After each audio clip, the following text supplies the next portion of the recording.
What up? Special episode, Guitkits. This ain't about no special model, make, design of a guitar. This is about the guitar itself. Where did it come from? Who's the guitar's parents?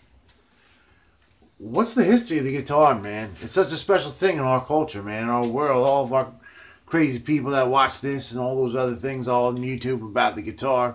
We want to know about certain things, man. We want to know about details. Well, there's not too much details out there, I see, about the actual history of the instrument, man. You got to know your instrument. You got to know your history. You know what I'm saying? So, for the love of the guitar, I'm going to take you through a little crash course, the history of the great guitar, man. And this is very, very condensed because, I mean, history can't be explained in 5-6 minutes.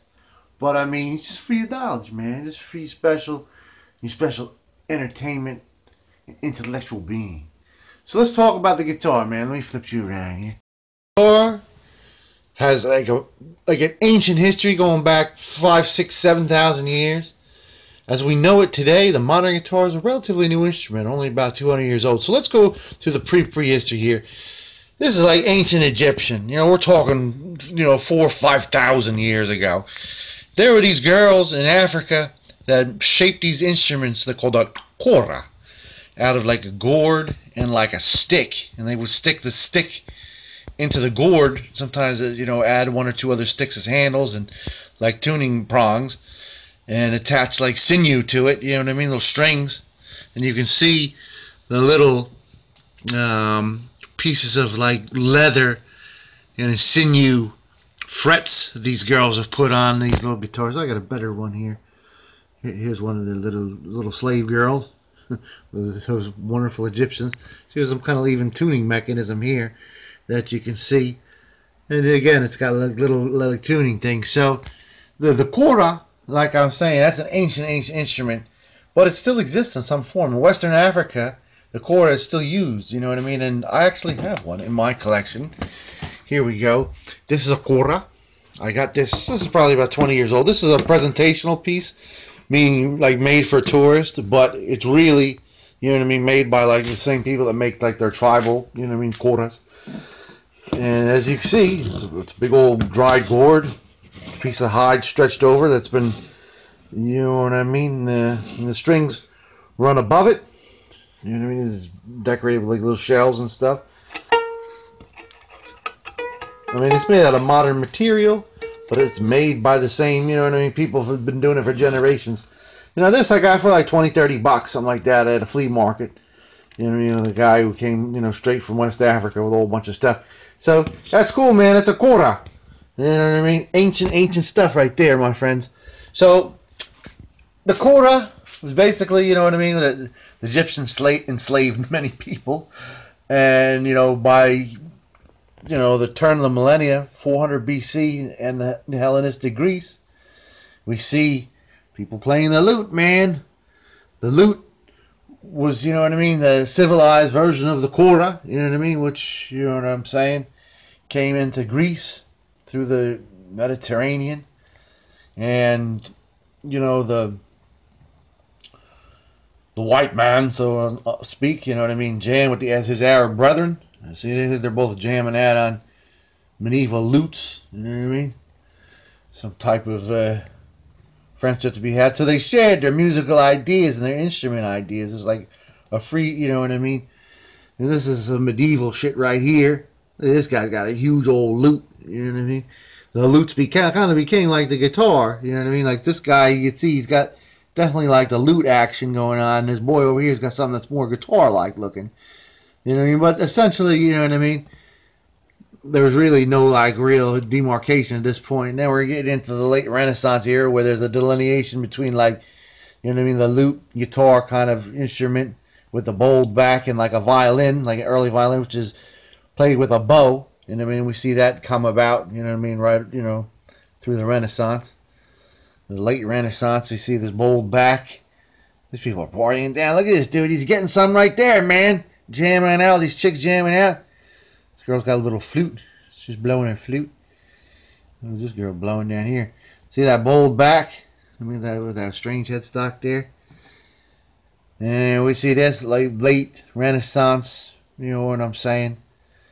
Still got this going back here, and it's got that bowl back still. You know what I mean? They're all jamming. Now this guy's just like, come on, ladies. Come back to my quarters later. Now we get to the end. This is like, you know what I mean, the Baroque era, revolutionary times. See what my man's playing is huge. Look at this guy here. He's got like a serious instrument there, man. But look what he's got on the table, man. Look what he's got on the table. He's playing, you know what I mean, something strange, but he's got like something very familiar. And this is, we're talking, you know what I mean, Thomas Jefferson times. Declaration of Independence around this time. So that's when we're, you know what I mean, when our nation started. That's pretty much the birth of the guitar. So let's get into like that, the guitar, you know what I mean, and let's go turn the beat around a little bit. Let's check out, look at this, you know what I mean, guitar right here. And let's think about that picture back when we were chilling with our Arab brethren back in the day. The Arabs still have an instrument called an oud that's still being used today. And I have one that's about 100 years old. Let's give it a little peep. Man, this is an oud made in about 1920. See, it's got the courses of strings. This is actually like a 10-course oud, actually. See that? 5 and 5. It's actually, looks like it's a 12-course. 6 and 6, I'm sorry, folks. It's got 5 on it. It's a 6. Stupid old me. But these are still being made and still being used. You know what I mean? Look at the herringbone detail. They have pretty much been unchanged for 2,000-3,000 years, these instruments. And you take a look, see how that tuners go back. This is all handmade out of wood. You know what I'm saying? Look at the bold back of this bad boy. Just like that old Renaissance painting. Look at that. And I picked this up at the flea market for like 30 bucks, 40 bucks, something like that. A couple of years back. You know what I'm saying? It's a gorgeous instrument, and it's still in great condition.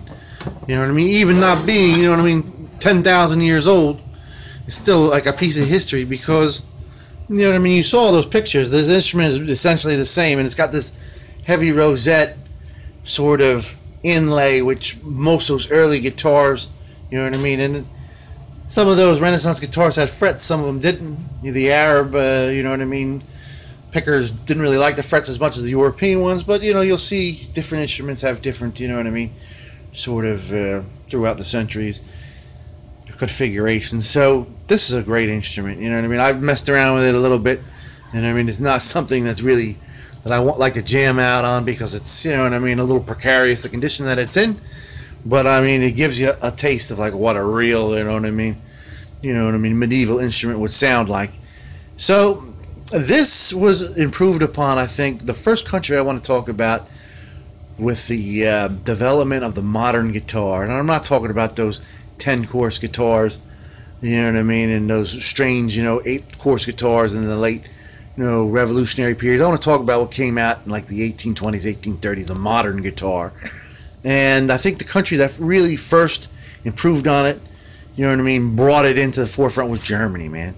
So let's talk about this little guy right here. You see the herringbone on this guy here? You see the herringbone on him? And see how that's the fancy bridge and the fancy old mustache bridge down there and the ornate work. See the ornate work right there, the ornate like flowers. Let's take a good look at this other guitar here. This is a German guitar from about 1880, 1885. Don't know who made it. I saw like a 5 in there, or 8.5, I believe, on the back side with a little mirror, little dental mirror. So it's around that time period. We got the bone tuners, and I mean, it's just a gorgeous little guitar. It's great, you know what I mean, action on it still. I had to, it's got the, I like to collect like the common man's guitar, you know what I mean, not many of them left. It's got the original strap button. There's a wooden strap button there, look at that. It's got a nice sort of, you know what I mean, what's that called there? Arch back guitar. Look at that. You know what I'm saying? Unfettered with. It's still in its original condition. The thing that was messed up about this guitar when I got it, this had been bashed in, and I redid the herringbone and everything, and actually made a new binding out of Bondo. This is years ago. I didn't know what I was doing at the time, you know, but it's held up, you know what I mean? These are reproductions. I know I have some of the originals. They were mismatched when I got it. You know what I mean? There's some cracks running through it that have been stabilized, which I, did some stabilization of. But it's a sweet little guitar. Beautiful sounding. You know what I mean? I replaced the nut. The nut had like a weird sort of spacing. You know what I mean? And I copied the spacing exactly. You know what I mean? Even though it should have been like, a little bit corrected. I figured it was like, that was the spacing that had been used on the guitar. So I kept the weird spacing. So that's that, man. So that's the first one I want to talk about, Germany. Now, let's talk about Germany and development of the guitar into the next country I want to talk about, the great USA. In the 1830s, 40s, something like that, this German guy named C.F. Martin, right, left Germany with his skills. And he was real good making, he had these special, tuners, Stauffer tuners that he was real good making. And he was really, really good. And in this country at that time, the 1820s and 1830s, there was no really good guitar makers at the time. So he came here and he revolutionized things. And let's take a look at a very early American guitar right now. The case, man. In my collection, if you got a case, you're a VIG, man. Very important guitar. We don't got no room for cases, folks. You got to earn that case. This one had a case from the get-go. Oh, man. This guitar, even looking at it today, man, still awes me. You know what I'm saying? It's like a beautiful woman who never ages. So look, man, I got this guitar. The day I got it, I raced over to see my friend Phil Petillo. He was like the guru, man. He had every single answer to every guitar question. I miss you so much, Phil. So I was like, what is it? Where'd it come from? Who made this guitar? When? There's no label. Phil's like, you gotta look at the clues, man. And he said, Pyramid Bridge is an American guitar. This is a Martin, innovation. And he was explaining the physics of it, how it was much stronger, and the physics of the two pyramids. He was in the pyramids, Phil. All kinds of pyramids. Everything made, the frets made out of pyramids, necks made out of pyramids. He was a pyramid man. So he knew all about the Pyramid Bridge. He was saying this was like probably, a copy off Martin in America. So the Europeans stuck with the mustache bridges all through the Victorian times. So he said, you see that? It's a good chance that it's American. He said around about Civil War because of the veneer on the back, he was saying. And he's the one who actually gave me the bone, nut, because it had a wooden nut that was rotten. He's like, let's recut this. And he showed me how to do it. Oh, he was so great. I miss you, Phil. And you know what I mean? This was what, after we were already friends, and like I was trying, he was just like holding my hand on it, I was trying to do a good job, making the master proud, And like, he's approving of it, the whole thing. And I went out, I got a little case for it and everything, and I brought it back after I strung it up, you know what I mean? And I wanted to see if I made him proud. I gave it to him, he takes it out of the case, looking at it. He starts strumming on it, and he's like, what? And the strings, man, I trust these on all my like ancient guitars, These are like La Bella folk strings, ball end, they're very low tension. They kind of, to me, they feel like gut. You know what I mean? But they're not as expensive as gut, and they're long lasting. Feels like this is gonna pull this neck right off of this, and he went right over to his cabinet, put it down, and he got these out. You know what I mean? And he handed it, and he said, let me put this on the guitar. Let me put these on the guitar. I made these myself. This is made for this particular type of guitar. And these are masterpiece strings, man. And I was like, no, Phil, I'm okay with it. He's like, well, I'm gonna give them to you and put them right here in the case. He's like, when those strings pull the neck off, you put them on after you reset it. And remember me. I miss you, Phil. Hey, it's been 20 years almost. They've been under tension. It's been tuned to E. You know what I mean? And the neck's still intact. But as soon as it gives over, my brother, I'll put these strings on there and make you proud. I miss you. Let's get this guy out of the case, get a better look. But not out of place. Again, I'm telling you, this is one of my favorites. I actually put this on myself 20 years ago because I was like gigging it. I was in the studio with it. Care of the fact that it is from, the time of the Civil War. Still got the original bone tuners on there. Look at that sharp V neck.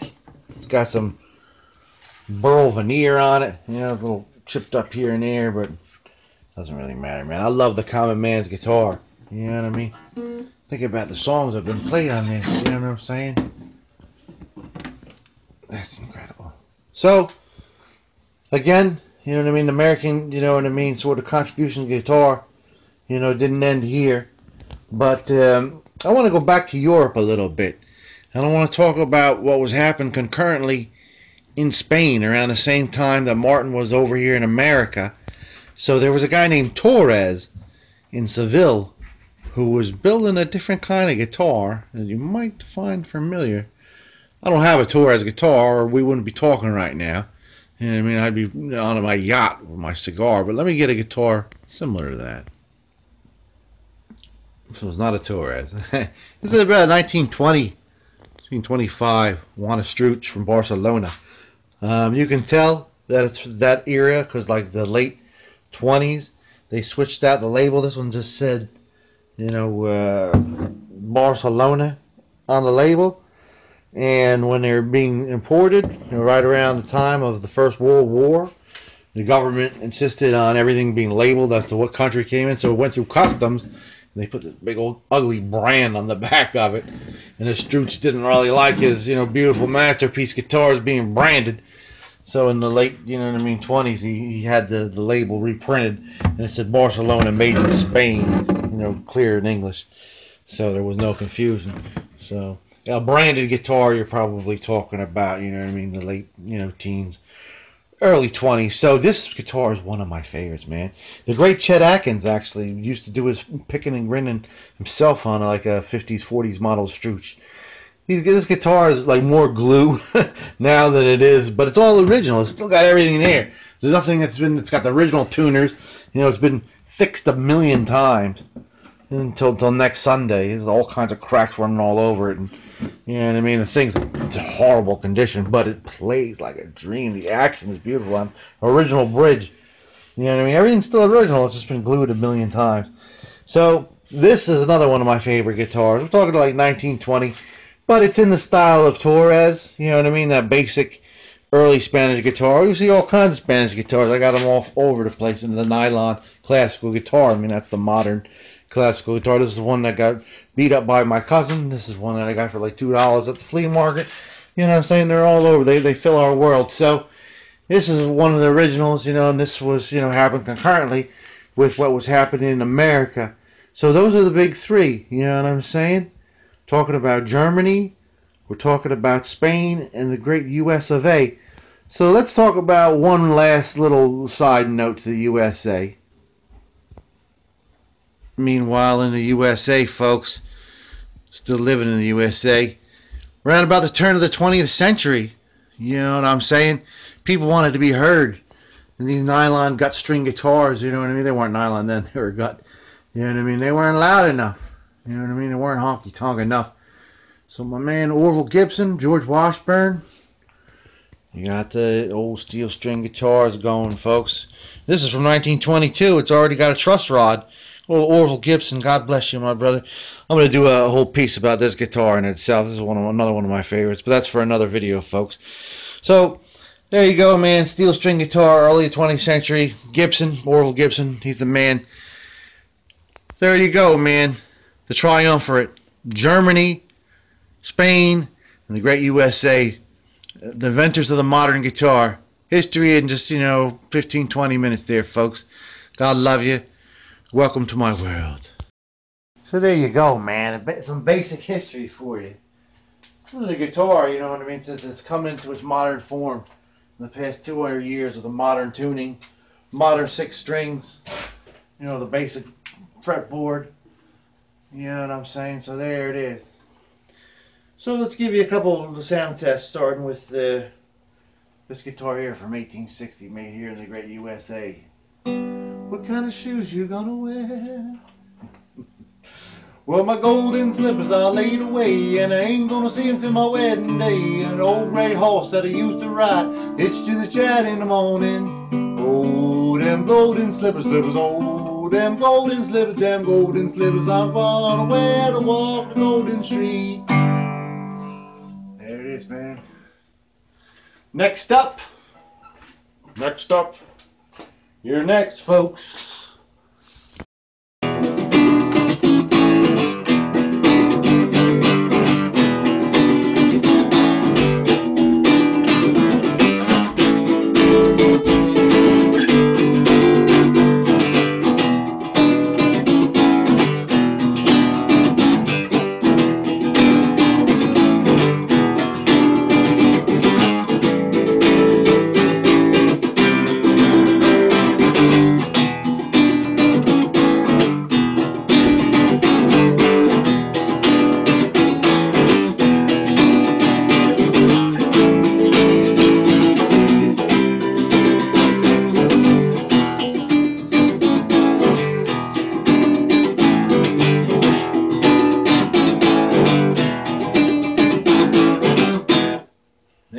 folks. That's the German guitar. Around about 1885. My boy Ricky D. Thank you, my brother. Thank you so much. You're very welcome, G. Released the 1920 Spanish guitar.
Folks, the history of the modern guitar in just a couple of minutes. God bless you. God love you. Happy New Year.